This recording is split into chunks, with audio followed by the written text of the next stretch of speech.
Uma das coisas mais cansativas nos dias de hoje são pessoas que de alguma forma querem uma vida nova, mas não acreditam que isso é possível. Pastor, isso acontece? Acontece. A pessoa busca uma vida nova, ela busca uma nova chance, uma nova oportunidade, mas quando alguém a desafia a essa nova vida, ela é a primeira a dizer que não é mais possível. Porque a gente tagarela a necessidade de viver o novo, mas quando a gente entende o preço que tem que pagar para ter uma vida nova, a gente logo desiste. A gente sabe que tudo na vida que vale a pena tem um custo. E quanto mais valioso, mais custoso. A verdade é que muitos não têm vontade de pagar o preço para ter a vida que desejam. É triste dizer isso, mas muitos nunca chegarão no lugar que gostariam, por não ter a disposição de pagar o preço que tem que pagar. Mas como nós servimos a um Deus misericordioso, amoroso, Deus tem suas formas de nos fazer chegar lá, mesmo com as nossas imperfeições. Abra sua Bíblia no livro do profeta Samuel, 1 Samuel, capítulo 7, versículo 3. O contexto dessa história que vou ler, Samuel, um grande profeta do Antigo Testamento, ele nasceu e cresceu dentro da casa do Senhor. Samuel, filho da Ana, que era estéril, e foi até o templo, orou, fez uma oração muito especial, ao ponto de que o sacerdote achava que ela estava bêbada.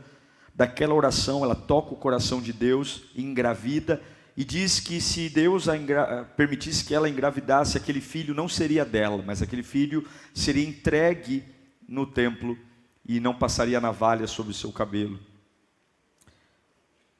Samuel cresce num templo, porém, numa fase muito ruim, onde o sacerdócio do sacerdote Eli estava corrompido.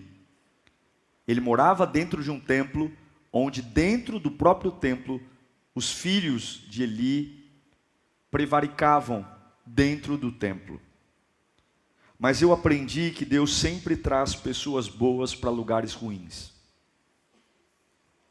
Deus sempre leva pessoas com unção para lugares que não têm unção nenhuma. Portanto, não se assuste quando Deus começar a te usar e colocar você em lugares estranhos, porque é exatamente para você mudar esse lugar. Vamos à leitura então, 1 Samuel 7:3, diz assim, a palavra do Senhor. E Samuel disse a toda a nação de Israel: se vocês querem voltar-se para o Senhor de todo o coração, livrem-se então dos deuses estrangeiros e dos postes sagrados. Consagrem-se ao Senhor e prestem culto somente a Ele, e Ele os libertará das mãos dos filisteus. Assim os israelitas se livraram dos Balaíns e dos postes sagrados e começaram a prestar culto somente ao Senhor. E Samuel prosseguiu: reúnam todo Israel em Mispá, e eu intercederei ao Senhor a favor de vocês. Quando se reuniram em Mispá, tiraram água e a derramaram perante o Senhor. Naquele dia, jejuaram e disseram ali: temos pecado contra o Senhor. E foi em Mispá que Samuel liderou os israelitas como juiz. Quando os filisteus souberam que os israelitas estavam reunidos em Mispá, os governantes dos filisteus saíram para atacá-los. Quando os israelitas souberam disso, ficaram com medo dos filisteus e disseram a Samuel: não pare de clamar por nós ao Senhor nosso Deus, para que nos salve das mãos dos filisteus. Então Samuel pegou um cordeiro ainda não desmamado e o ofereceu inteiro como holocausto ao Senhor. Ele clamou ao Senhor em favor de Israel, e o Senhor lhe respondeu. Enquanto Samuel oferecia o holocausto, os filisteus se aproximaram para combater Israel. Naquele dia, porém, o Senhor trovejou com fortíssimo estrondo contra os filisteus e os colocou em pânico. Então foram derrotados por Israel. Curve sua cabeça.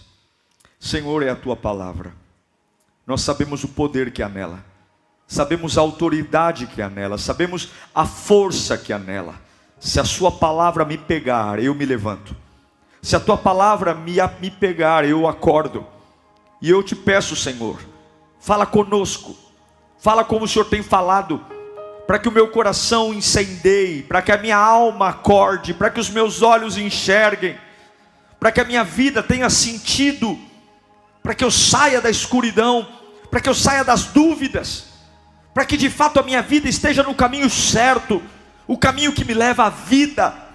Tantas mentiras que o diabo tem dito, tantas conversas atravessadas, mas eu sei que na tua palavra há poder, e eu te imploro, fala conosco, fala comigo, Senhor, fala com a tua igreja, fala de um jeito como nunca antes, porque precisamos viver a tua vontade, Pai querido, em nome de Jesus. Esse é um tempo muito desafiador para Israel.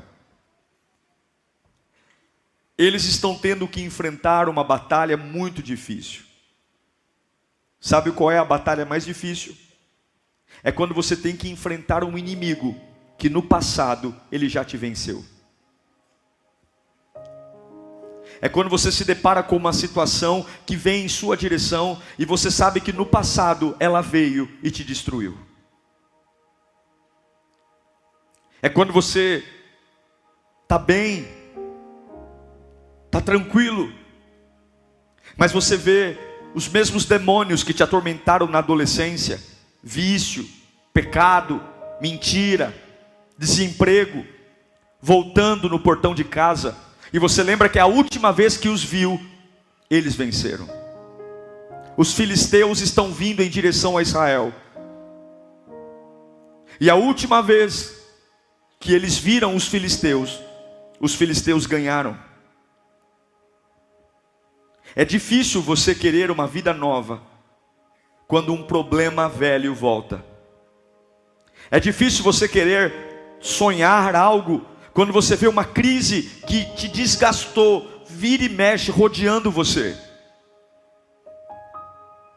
Não tem ninguém no nosso meio aqui que não gostaria de fazer novas escolhas, e que essas novas escolhas trouxessem uma nova oportunidade, um novo começo. E você tem duas coisas para fazer. Quando os inimigos voltam, e principalmente inimigos que você já sofreu derrota, você tem duas escolhas. A primeira delas é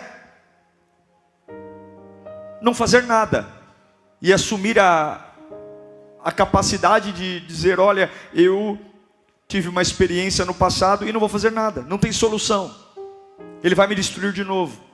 Ele já mostrou o quanto o vício é forte, o desânimo é forte, a depressão é forte, a traição é forte. O diabo vem e me condena, e a minha cabeça, para que eu não me iluda, logo diz para mim que não é possível. Já foi meu tempo, já foi minha hora. É a consciência pesada. Ou eu tenho uma convicção, ou de alguma forma eu entendo que não sei como, mas a Bíblia diz que se eu tenho Cristo eu sou livre. Eu não sei como vencer, eu não sei para onde ir, eu não tenho dinheiro, eu não tenho apoio, eu não tenho nada, eu só tenho traumas, mas de alguma forma a palavra de Deus vale alguma coisa para mim, e aí eu tenho uma convicção de que não sei como, mas eu vou ser livre. E você tem que ser forte o suficiente para entender que se o Filho te libertou, verdadeiramente você é livre. Isso aqui, meu irmão, tem que ser um lema. Se Jesus me libertou, verdadeiramente eu sou livre. Mas tem que ter muita força para isso. Muita força. Porque quando os filisteus aparecem no quintal de casa, as memórias vão me torturar. E eu pergunto, quantos estão aqui que sofreram muito para se levantar depois de uma queda? E infelizmente, os inimigos continuam rondando sua vida. E você lembra que a última vez que os viu, quem levou a melhor foram eles. Mas Deus sabia que os filhos de Israel precisavam reiniciar suas vidas. E eu tenho uma palavra para muitos aqui. Chega uma hora que o computador trava tanto, que você tem que dar um boot nele. Chega uma hora que o Excel não abre, o Word não abre, que você tem que pegar o dedo e enfiar no botão e reiniciar tudo, correndo o risco de travar tudo. Chega uma hora que não tem como seguir em frente no ritmo que está tudo muito lento, está tudo muito devagar. Então chega uma hora que ou você reinicia a sua vida, ou você morre. Ou você reinicia a sua jornada, ou você agoniza. A geração de Samuel, a primeira geração, foi a geração de Eli, uma geração doente. Os filhos de Eli enfiavam colher no meio dos caldeirões de oferta, tinham relações sexuais dentro do templo. Ele é colocado naquele lugar por Ana, ele cresce ali, e Samuel é exatamente o novo começo que Deus queria dar para o templo. Encerrar uma era de prevaricação, uma era de pecado, uma era de levar o evangelho na brincadeira e levantar um homem capaz de reiniciar o evangelho, porque Deus sempre traz o melhor no meio da bagunça. Deus traz o melhor era Samuel. E onde ele põe Samuel? No meio de um lugar ruim, porque Deus não tem problema em fazer coisas novas. Deus não tem problema em, no meio do caos, fazer um reinício, um novo começo. Mas é preciso entender que Deus sempre está preparando coisas novas. Sempre. Mas qual é o caminho que nós damos para Deus reiniciar nossa vida? A queda. A queda. Ninguém gosta de cair, ninguém gosta de quebrar, ninguém gosta, mas uma geração que ama o Senhor, mas também ama Buda. Uma geração que ama o Senhor, mas também ama signo. Uma geração que diz que ama o Senhor, mas ama prevaricar. Uma geração que diz que ama o Senhor, mas ama andar com pé de coelho no bolso. Uma geração que ama o Senhor, mas vive em lotérica fazendo joguinho. Uma geração que ama o Senhor, mas enche a cara em casa com cachaça, que bate na mulher, que bate nos filhos de forma animalesca. Uma geração que ama o Senhor e que faz o que um mundano faz, só consegue ser convertida com a queda. Era assim que Israel estava. Eu amo a Deus, mas eu enfio minha colher no tambor de oferta. Eu amo a Deus, mas a gente tem sexo dentro da igreja.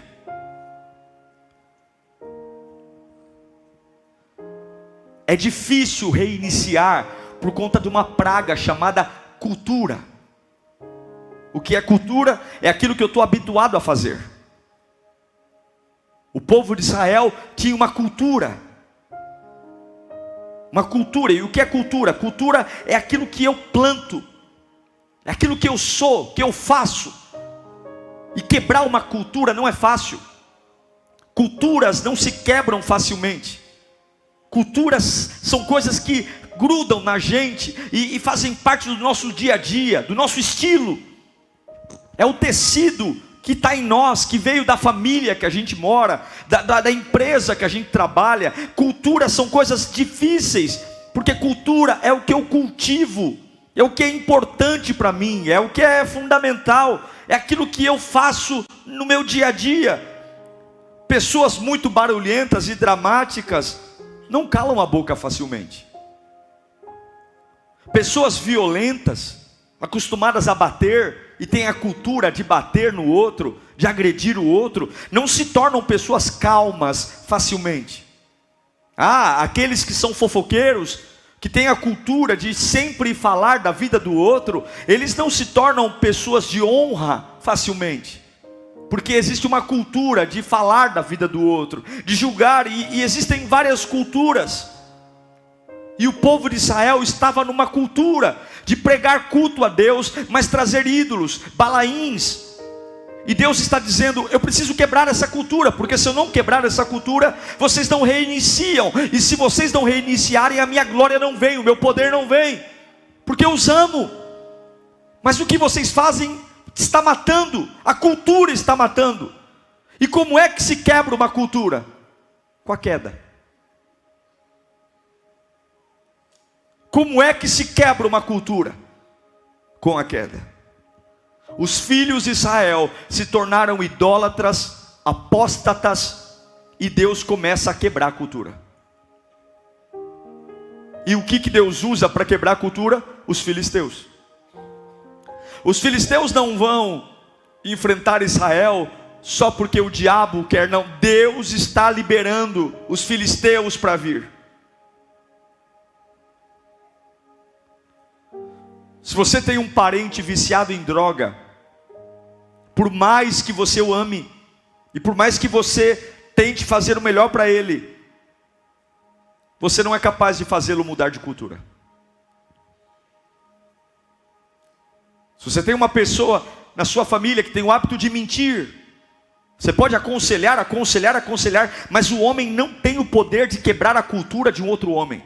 Só vai gastar saliva, não adianta. Mas Deus quebra a cultura. E como é que Deus quebra a cultura? Com um choque. Ele estremece o ambiente. Com a queda. Aí os filisteus vêm contra Israel. E Israel é a primeira vez que vai enfrentar os filisteus. E o que eles fazem? Eles pegam a Arca da Aliança. Lembra da Arca da Aliança? Eles pegam a Arca da Aliança, porque a Arca da Aliança simbolizava a presença de Deus. Então eles não estavam nem aí, que eles prevaricavam, que eles não louvavam a Deus direito, que eles serviam a Deus de forma meia boca. Eles pegam a arca, e eles já tinham visto outras vitórias do povo de Deus com a arca, e eles pegam a Arca da Aliança, uma caixa de madeira de acácia, revestida de ouro, com 2 querubins de ouro maciço sobre a tampa.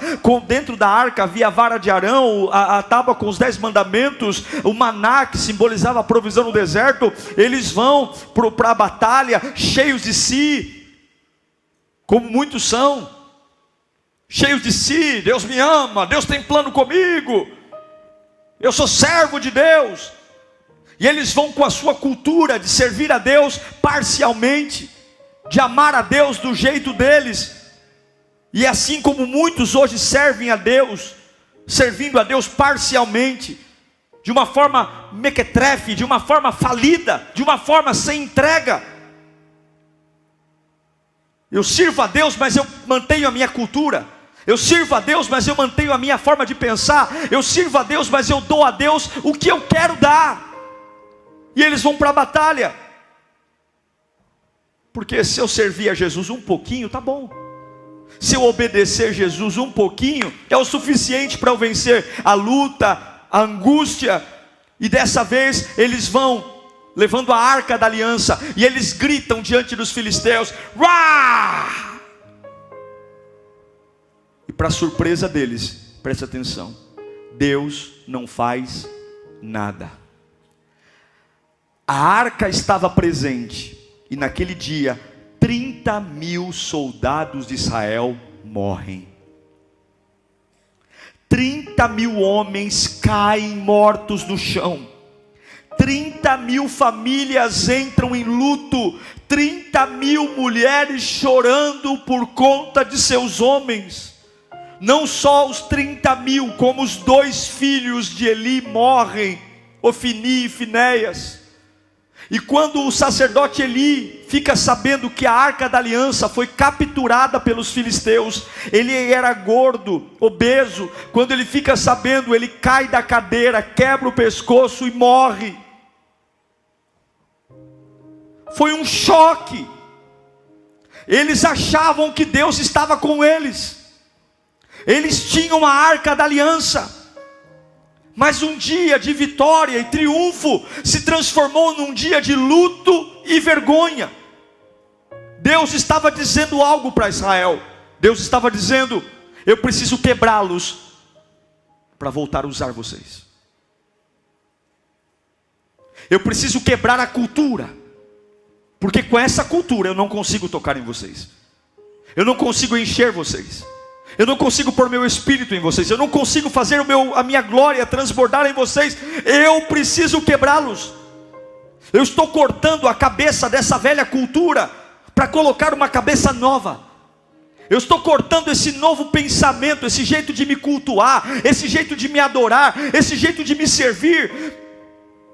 A desgraça foi tão grande que a esposa de um dos filhos de Eli, a esposa de um dos filhos estava grávida. E quando ela fica sabendo que o marido morreu, que o cunhado morreu e que o sogro morreu, ela entra em trabalho de parto e ela chama o filho de Iacabô. Iacabô, que significa foi-se a glória de Deus.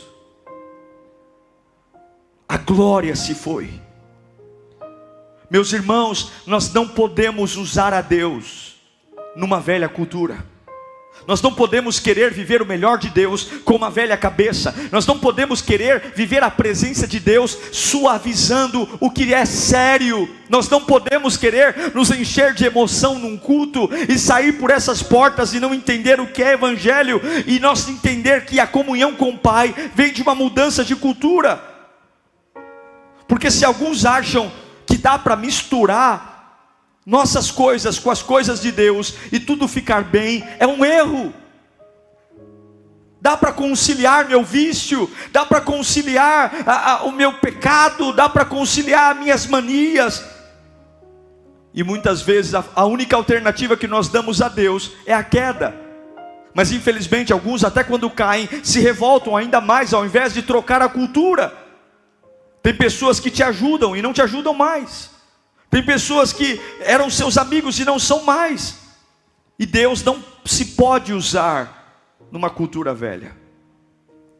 Essa é a grande queda de Israel. 30.000 homens caíram no campo de batalha. 30.000 homens.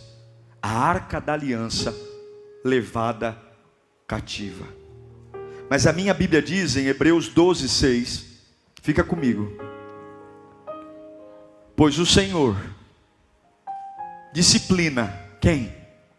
A quem ama, e castiga todo aquele a quem aceita como filho. É como se ele falasse: porque eu te amo e sou seu pai, eu estou te castigando. Porque eu te amo. Porque quando Deus nos pega, já era. Quando Deus nos pega, Ele muda tudo.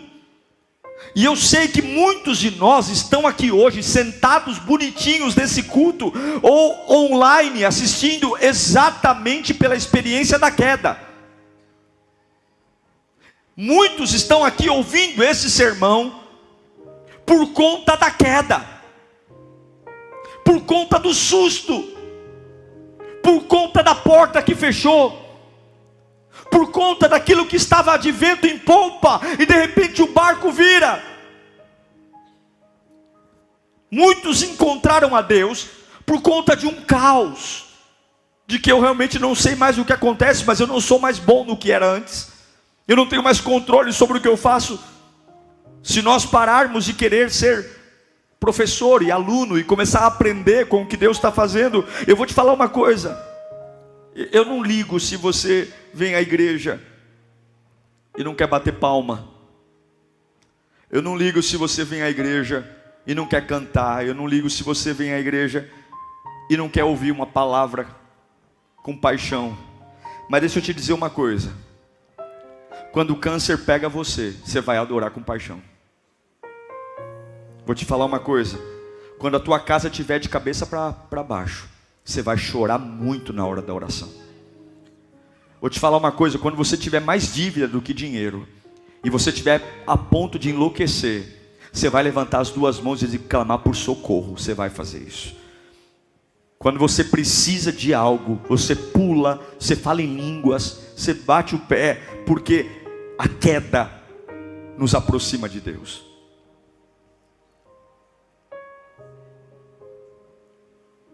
Mas sempre depois de uma queda vem uma grande reviravolta. A Bíblia diz, escute aqui, que aqueles que não suportam o castigo de Deus, não é filho, é bastardo. Põe para mim Hebreus capítulo 12, versículos 7 e 8. Suportem as dificuldades recebendo-as como disciplina. Deus os trata como filhos. Ora, qual filho que não é disciplinado por seu pai? Qual? Se vocês não são disciplinados, e a disciplina é para todos os filhos, então vocês não são filhos legítimos, mas sim ilegítimos. Está dizendo, se você não aceita a disciplina, se você não aceita Deus quebrar sua cultura, sua forma de pensar, sua forma de viver, você não é filho, você é bastardo. Você não pertence a Ele. Pastor, eu não estou entendendo, porque eu vim à igreja para ter uma boa vida. Eu vim à igreja para os meus problemas serem resolvidos.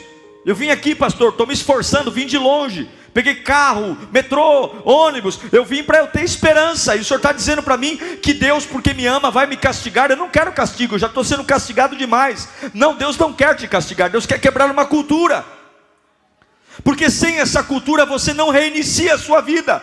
Sem a quebra dessa cultura, Deus não pode te usar. Sem a quebra dessa cultura, o velho vai estar em você. Deus tem que matar Ofinéias. Deus tem que 30 mil homens têm que morrer, para que agora o mesmo inimigo que os derrotou no passado volte. E por que Deus os fez quebrar?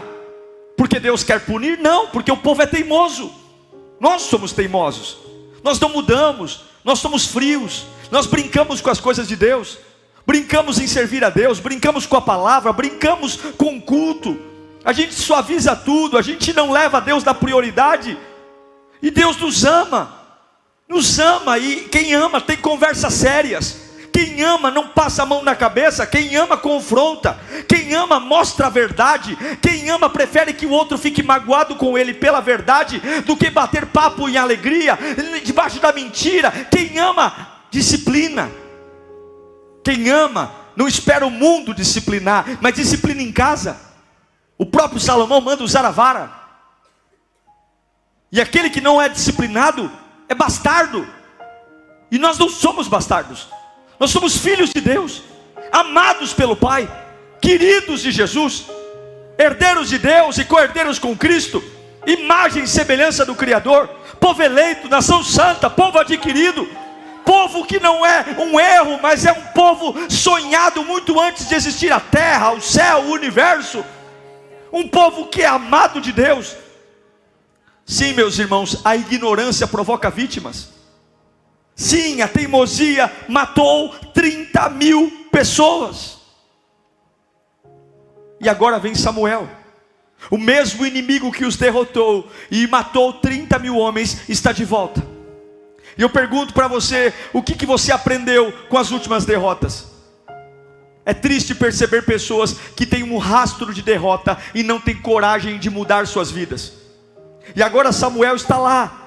A última vez que eles viram os filisteus, 30 mil homens morreram, e agora o mesmo inimigo está voltando de novo. E Samuel diz, agora vocês querem um resultado diferente, vocês querem que algo mude, limpem. Peguem todos os ídolos que vocês têm, todos os balaíns, todos os postes ídolos, joguem fora, limpem, deixem tudo. Nós temos que limpar o lugar onde estamos.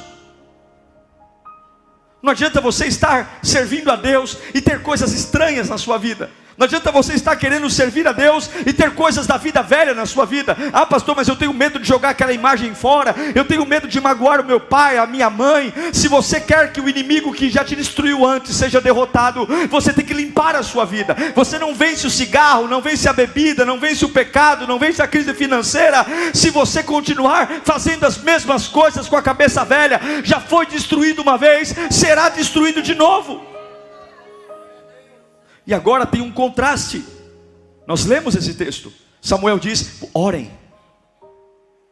A última vez que eles viram os filisteus, eles levaram a arca, achando que só a arca daria. Será que só a Bíblia debaixo do braço me faz vencer uma guerra? Será que só tomar ceia? Não faz, eles morreram, 30 mil homens. Mas agora Samuel diz, orem.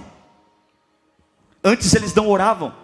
Antes da primeira queda, eles não jejuaram. Antes da primeira queda, eles não colocaram os ídolos para fora. Antes da primeira queda, eles estavam ali fazendo gritos de crentes irresponsáveis. Mas agora eles estão limpando, estão orando. Tudo porque agora eles estavam com medo. Medo porque o último inimigo estava de volta. Eu vou dizer para você, olhe para mim, o medo não é ruim. O medo é uma bênção, e existe uma razão de Deus ter colocado e permitido o medo na nossa natureza, porque o medo nos prepara para o pior. O medo antecipa aquilo que eu mais tenho pavor que aconteça. O medo faz eu ter na minha cabeça uma visão real daquilo que eu não quero viver. É o que Jó disse: o que eu mais temia me sobreveio, o que eu receava me aconteceu. E se você for sempre muito confiante, se você for sempre muito altivo, muito ousado, é muito provável que você não vença mais nada. E muitas vezes Deus permite situações de medo, para eu lembrar que eu não posso, que eu não tenho, que eu não consigo, e que eu preciso ir para a batalha com Ele. Eu preciso ir para a batalha com Ele. Eles estão com medo, mas eles vão com medo mesmo. Eles estão com medo, eles já viram aqueles inimigos os destruírem, mas eles vão orar. Eles vão orar com medo, eles vão jejuar com medo, eles vão clamar a Deus com medo, eles vão jogar fora tudo que não presta com medo. O povo olha para Samuel e diz para eles o seguinte: quando o filisteu chega perto, ele fala: olha, não cesse de orar por nós. Sabe o que eles estão dizendo? Samuel, ora por nós, porque o medo do passado está voltando, mas eu decidi limpar a minha vida, eu decidi agora ser diferente, eu decidi entender que aquela queda foi importante. Samuel ora, a Bíblia diz que Samuel pega um cordeiro que nem foi desmamado, ele imola aquele cordeiro, ele sacrifica, queima, e agora, porque a Bíblia diz que sem derramamento de sangue não há remissão, e quando a fumaça daquele cordeiro começa a subir, duas ferramentas aparecem ali. Fala comigo: fé e trabalho. Mais alto: fé e trabalho. A primeira queda não havia nada, só havia orgulho. Deus era um amuleto, mas agora, depois da queda, eles estão quebrantados.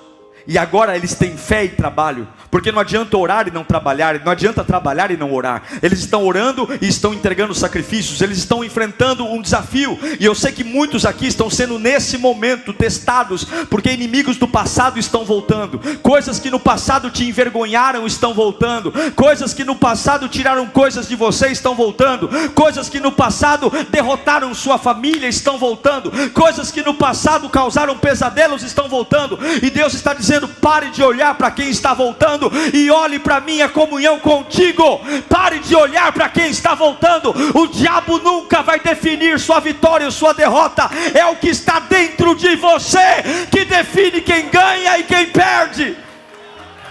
É o que está dentro de você, é o que está na sua vida.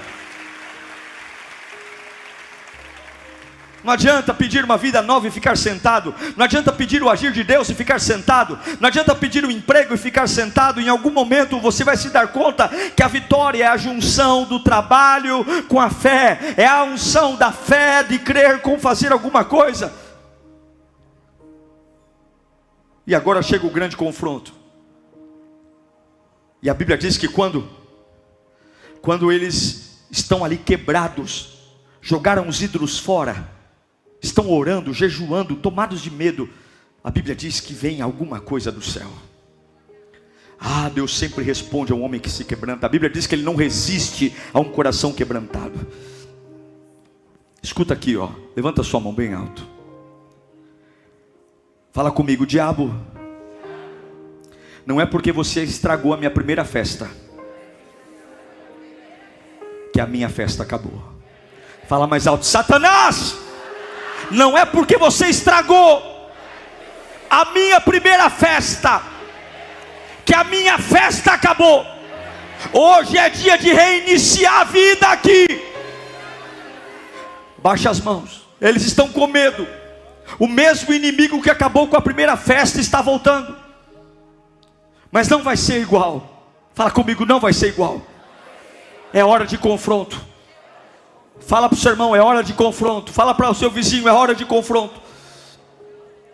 A primeira guerra eles se sentiam orgulhosos. A primeira vez que viram os filisteus, eles achavam que a arca venceria a batalha. Mas agora, depois da queda, eles estão humildes. Eles estão com medo, orando com medo, clamando com medo, jejuando com medo. Mas estão orando, clamando e jejuando. Então agora eles vão diante dos filisteus, não com orgulho, mas vão com humilhação. Não vão com altivez, mas vão marchando com a cabeça baixa, olhando para o autor e consumador da fé. E a Bíblia diz que Deus viu. O texto diz: Deus viu. Deus sempre está vendo. Deus sempre está vendo quando nós quebramos uma cultura. Deus sempre está vendo. E os filhos de Israel estavam se humilhando, se purificando, limpando seus corações, limpando a sua alma, prostrados diante do Senhor. E o Senhor foi à sua frente. A Bíblia diz que Deus foi à sua frente. É muito bom quando Deus está conosco, mas é melhor ainda quando Deus vai à nossa frente. É muito bom quando Deus está ao meu lado, mas é melhor ainda quando Ele se antecipa e vai na minha frente. E quando você se humilha, Deus não anda ao seu lado, Deus anda à sua frente. Quando você adora, Deus não anda ao seu lado, Deus anda à sua frente. Quando você se antecipa no clamor, Deus não está do seu lado, Ele está na sua frente. Existe uma diferença entre estar com você e estar antes de você. Um crente normal crê que Deus está com ele, mas um crente sobrenatural crê que Deus está antes dele. Antes de mim Ele já está, antes de mim Ele já está fazendo, Ele já está curando. Levanta a sua mão para cá. Deus não está com você, Deus está antes de você. Se você quebrar essa cultura, antes da luta chegar, Deus já está. Antes do desemprego chegar, Deus já está. Antes do câncer chegar, Deus já está. Antes da traição chegar, Deus já está. A Bíblia diz que quando eles começaram a clamar a Deus, Deus já estava antes do campo da batalha. E a Bíblia diz que Deus mandou, não sei o que aconteceu no céu, mas foi um reboliço. Começaram trovões, relâmpagos contra os filisteus, uma confusão no acampamento do inimigo, uma confusão. Homens que já tinham visto a derrota de Israel, agora vendo o Deus de Israel se manifestar. Os teus inimigos conheceram o teu poder. Está na hora dos teus inimigos conhecerem o poder do teu Deus. Os teus inimigos viram o que você pensa. Está na hora dos teus inimigos conhecerem o Deus que você vem buscar aqui nessa quinta-feira. Eu e você somos o cocô do cavalo do bandido, mas aquele que está no trono, Ele é imparável, Ele é imparável, Ele é imparável, Ele é o Todo-Poderoso. Conheceram a tua voz. Está na hora de ouvir a voz daquele que fala a voz de muitas águas. Eles sondaram o teu poder.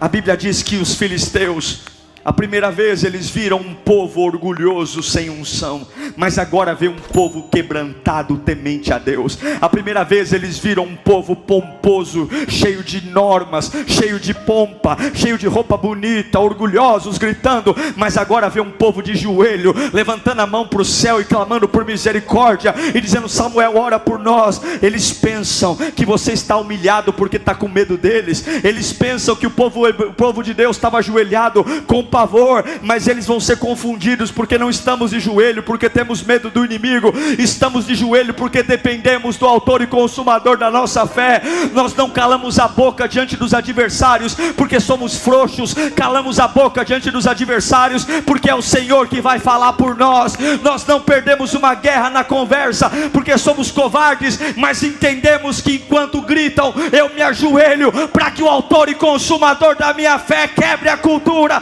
e faça. A minha Bíblia diz que Deus deu uma surra nos filisteus. Eles foram embora correndo, e aquele que os derrotou da primeira vez foram humilhados. Foram humilhados. Tudo que bateu neles, tudo que os humilhou, agora provou quem é Jesus, quem é o Deus. Pouco a pouco os filisteus foram destruídos, porque Deus estava ao lado do seu povo e à frente do seu povo. Hoje é dia de você ir para o lugar mais alto da sua batalha. Hoje é dia de você ir para o lugar que você sofreu o seu maior ataque. Hoje é dia de você ir para o lugar que você foi mais envergonhado no passado. Hoje é o dia de você olhar para aquilo que mais te trouxe desgosto, porque Deus não está indo com você, Deus já está lá. Deus já está lá.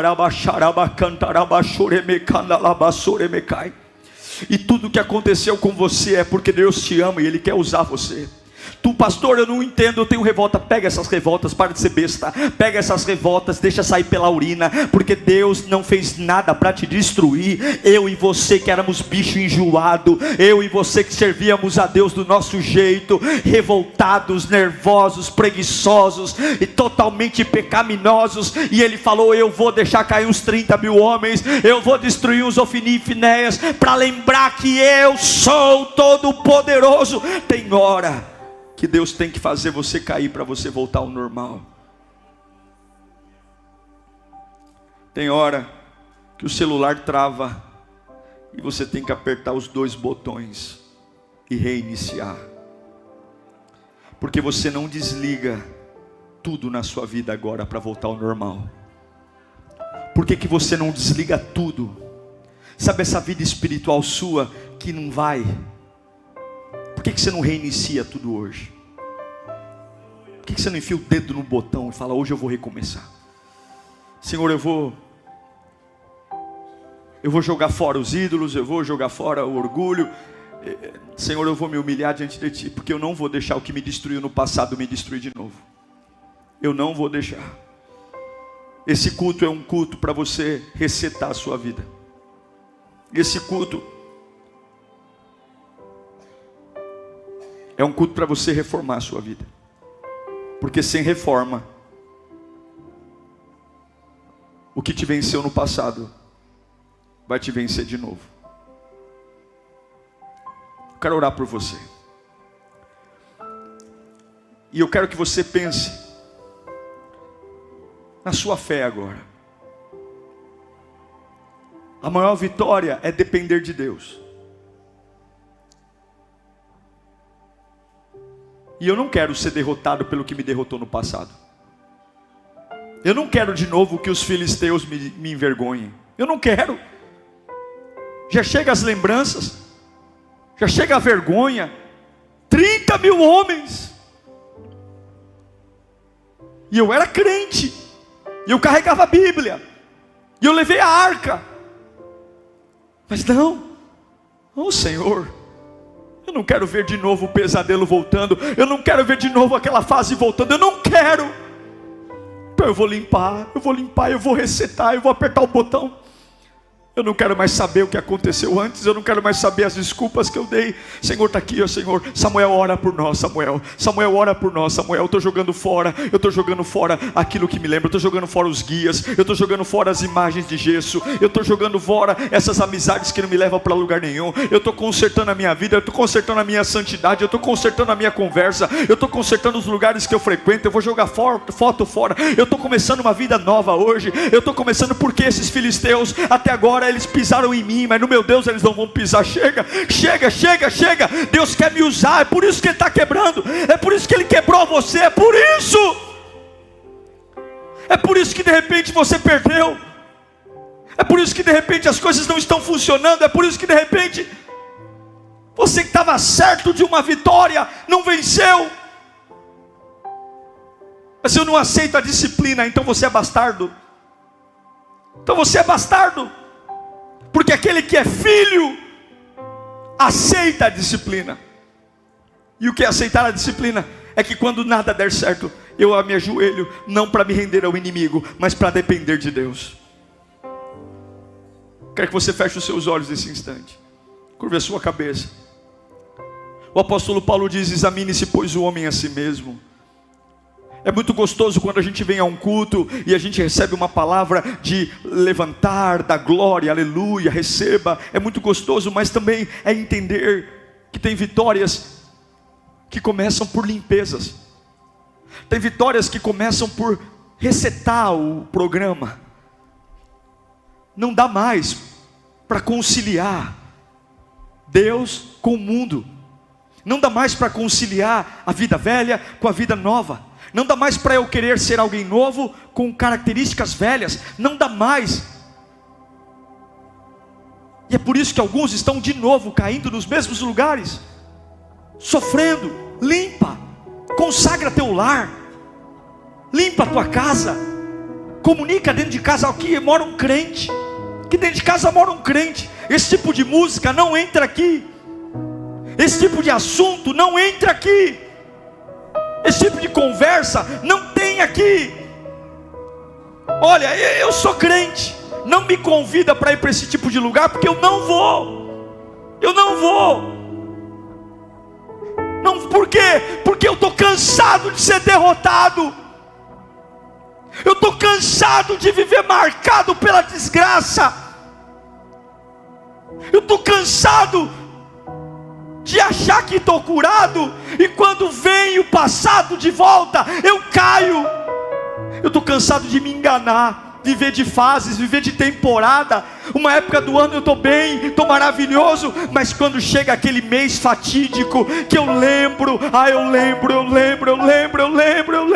e aí parece que o passado volta, o pesadelo volta. Chega!